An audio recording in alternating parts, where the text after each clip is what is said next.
Monsoon सत्र का दूसरा दिन और आज भी सदन के भीतर और बाहर दोनों जगह की तस्वीरें हंगामे की तस्वीरें। विपक्ष लगातार प्रधानमंत्री नरेंद्र मोदी को खोज रहा है, लेकिन प्रधानमंत्री नरेंद्र मोदी मिस्टर इंडिया बन चुके हैं। नमस्कार, मैं स्वप्निल और आप the news launcher Uttar Pradesh Uttarakhand देख रहे हैं। आपकी स्क्रीन पर अब कुछ तस्वीरें चल रही हैं। इन तस्वीरों को जरा गौर से देखिए। इन तस्वीरों में आपको कई सांसद नजर आ रहे हैं। राहुल गांधी और अखिलेश यादव भी हैं, प्रियंका गांधी भी हैं।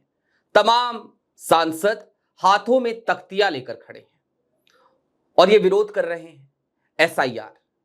साथ ही साथ नारे लग रहे हैं एसआईआर पर एफआईआर, बंद करो बंद करो। बिहार में चल रहे एसआईआर प्रणाली को लेकर आज सदन के बाहर मकर द्वार पर विपक्ष के तमाम सांसद एक साथ खड़े नजर आए। इंडिया अलायंस एक साथ खड़ा नजर आया।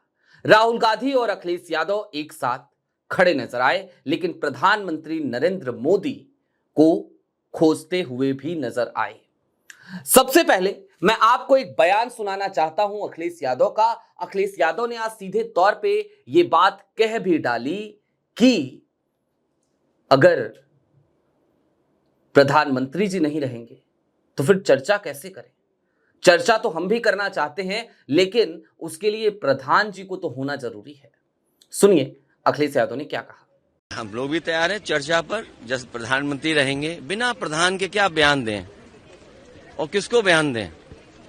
क्या भूल हुई, क्या चूक हुई, क्या गलती हुई, इंटेलिजेंस फेलियर रहा? कोई एक बार नहीं हुआ, पुलवामा भी हुआ, फिर पहलगांव में हो गया। और बीजेपी की सरकार का पुराना इतिहास उठाओगे, यहीं पर गोलियां चल रही थी जहां हम और आप लोग खड़े हैं। जहां नई लोकसभा बनी, इसी तरह से गोलियां चल रही थी। और कन्नौज की एक जो महिला इसमें थी, फोर्स में, पैरामिलिट्री फोर्स में, उसकी जान भी, वो शहीद भी हुई थी।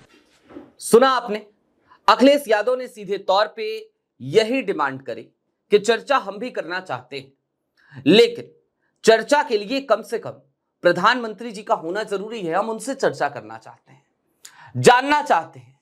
इंटेलिजेंस के इश्यूज पर हमारे सवाल है, इंटेलिजेंस फेलियर पर हमारे सवाल है, पहलगाम को लेकर हमारे सवाल है। और दरअसल मानसून सत्र की शुरुआत के साथ ही यही सारी बातें तो घूम रही हैं इन फिजाओं में। देश क्या क्या जानना चाहता था और देश को क्या क्या उम्मीदें थी इस मानसून सत्र से। मसलन देश को उम्मीद थी कि मानसून सत्र के दौरान देश को सरकार ये बताएगी कि ट्रंप बार बार और अब तक 24 बार जब ऐसा बयान दे चुके हैं जिससे भारत की अस्मिता को धक्का लगा है, तो इसके पीछे की वजह क्या है। और इससे भी कहीं ज्यादा ज्वलंत सवाल ये कि इन सब पर सरकार की चुप्पी क्यों है। बात इतर है कि प्रधानमंत्री नरेंद्र मोदी और डोनाल्ड ट्रंप के बीच हुई एक टेलीफोनिक वार्ता के बाद भारत की सरकार की तरफ से जारी ऑफिशियल स्टेटमेंट में यह बताया गया कि प्रधानमंत्री नरेंद्र मोदी ने डोनाल्ड ट्रंप को यह समझा दिया है कि जो सीज फायर हुआ था उसमें डोनाल्ड ट्रंप की या किसी भी तीसरी शक्ति की कोई भूमिका नहीं थी। दोनों सेनाओं के बीच बातचीत हुई थी, लेकिन भारत सरकार के इस ऑफिशियल स्टेटमेंट के महज 24 घंटे के भीतर ही डोनाल्ड ट्रंप ने एक बार फिर वही बयान दोहरा दिया और अब तक 24 बार वो ये बात कह चुके हैं। इन सब के साथ ही साथ उन्होंने बीते दिनों यहां तक कह दिया, पाकिस्तान की हां में हां मिलाते हुए, कि भाई हमें जहां तक लगता है 5 विमान गिरे थे। यह लगभग वही बयान था जो पाकिस्तान भारत पाक तनाव के बीच दे रहा था। और ऐसे में देश इन तमाम सवालों के जवाब चाहता है। जब मनोज सिन्हा साहब ये कह रहे थे कि इंटेलिजेंस फेलियर था, सुरक्षा में चूक थी, मैं उसकी जिम्मेदारी लेता हूं, तो देश ये भी जानना चाहता है कि सुरक्षा में चूक थी तो उसके लिए जिम्मेदारी तय होगी कि नहीं होगी। लेकिन यहां पर मूल प्रश्न इसी बात का है कि लोकतांत्रिक व्यवस्था में जहां पर विपक्ष सरकार की जवाबदेही तय करता है, क्या सरकार आज की तारीख में जवाब देने को तैयार है? ऐसा लगता तो नहीं है, क्योंकि सरकार का अब तक का जो भी रवैया रहा है, अब तक के तमाम सत्रों में, बीते सत्रों में, वो इसी तरीके का रहा है। और प्रधानमंत्री नरेंद्र मोदी की तो अपनी एक अलग सी स्टाइल है।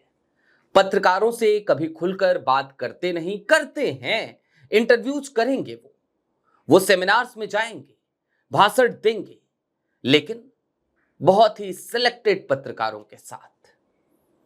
वो इंटरव्यूज तो बॉलीवुड एक्टर्स को भी दे देते हैं, वो इंटरव्यूज तो इंटरनेशनल पर्सनैलिटीज को भी दे देते हैं, लेकिन भारत के उन पत्रकारों के सवालों से प्रधानमंत्री जी हमेशा भागते नजर आते हैं, जो सवाल सत्ता की आंखों में आंखें डालकर सवाल पूछ सके, या कम से कम कुछ ऐसे सवाल पूछ सके जो देश की जनता के सवाल हैं। और दूसरी तरफ सदन की बात, सदन में विपक्ष की जिम्मेदारी होती है कि वो सरकार की जवाबदेही तय करे। तो जब भी प्रधानमंत्री नरेंद्र मोदी से सवाल पूछने का मौका विपक्ष को मिलता है, प्रधानमंत्री मोदी जी अपनी कुर्सी पर नहीं होते, अपनी बेंच पर नहीं होते, वो सदन में ही नहीं होते, वो सदन से बाहर होते हैं। वो सिर्फ सदन में आते हैं, भाषण देते हैं और चले जाते हैं।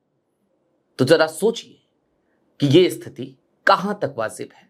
और आज की तारीख में अखिलेश यादव ने जो बयान दिया है, वो बयान कहीं ना कहीं इसी पीड़ा को दर्शाता है। वो बयान कहीं ना कहीं यही रेखांकित करता है कि आज के वक्त में जब सरकार जवाब देने से भाग रही है, ये उचित नहीं है। अभी के लिए दीजिए इजाजत। ऐसे ही तमाम अपडेट्स, तमाम डेवलपमेंट्स के लिए जुड़े रहिए the news launcher Uttar Pradesh Uttarakhand के साथ। शुक्रिया।